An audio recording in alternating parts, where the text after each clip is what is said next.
વાઘોડિયા વિસ્તારના અંદર આજે મારા કાર્યાલયમાં મારી દીકરીએ કથા રાખી. વાઘોડિયાની પ્રજા કે જે વર્ષોથી મેં વાઘોડિયાની પ્રજાને વચન આપ્યું છે, હું જીવતો રહ્યો, મારી શ્વાસ રહી ત્યાં સુધી હું આપના પડખે છું, આપના કામના માટે ખડે પગે કામ કરીશ. નાત જાત ભેદભાવ વગર મારી પ્રજાએ મારું ઘર જોયું છે. તો મારી પ્રજાને વિનંતી છે કે ઠીક છે, જે લોકો ગયા છે એમના ઘર બી નહીં જોયા હોય, તમે મારા ઘર બી જોયા છે. અને મેં તો જે વચન આપ્યું છે એ વચન આજે બી પાકું રહેશે.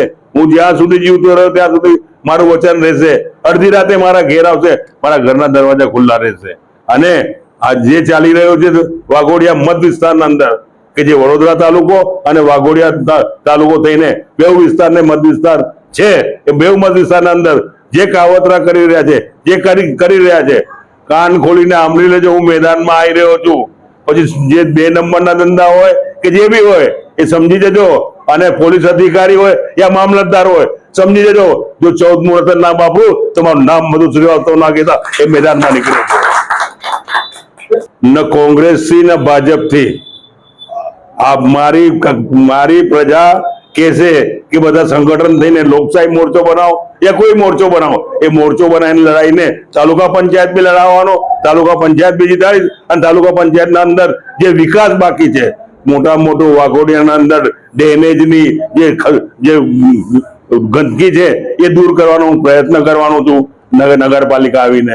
અને સારું કાર્ય કરવાનું છે. જે રોડ ખલાસ થઈ ગયા, રોડો બનાવવાના છે. શુદ્ધ પાણી નથી મળતું, એ પાણી લાવવાના પ્રયાસ કરીશ. નર્મદાનું પાણી લાવ્યો છું, બધું જ લાવ્યો છું, પણ જેની પાછળ કોઈ વિકાસ નથી થયો. અને વિકાસ કરવા માટે જ આજે ઓફિસ ખોલ્યો છે. હાલમાં મેં કેવડાવી દીધું, આવડે જ કેવડાવ્યું છે કે જે બી અધિકારી હશે કાન ખોલીને સાંભળી લેજો. આ મધુ શ્રીવાસ્તવ છે, કોઈના બાપથી ડરતો નથી, ખાલી ભગવાન સિવાય. બાકી કોઈને સિંગડા ઉગ્યા નથી. બધાને ઠેકાને પાડી દઈશ, આટલું ધ્યાન રાખજો. सागर लक्ष्मी एग्री सीड्स ना एरंडा बियारण स्टार्ट ऑन. લીલા લીલા છોડવાને એરંડા ભરપૂર, સુકારામાં ટકી રહે ને ઉપજ ભરપૂર. स्टार्ट ऑन एरंडा बियारण कॉस्मोस. લાંબી જાચેરી માળોમાં શક્તિ છે ભરપૂર, સુકારો ઓછો ને પાકે ઉપજ લખલૂટ. कॉस्मोस एरंडा बियारण.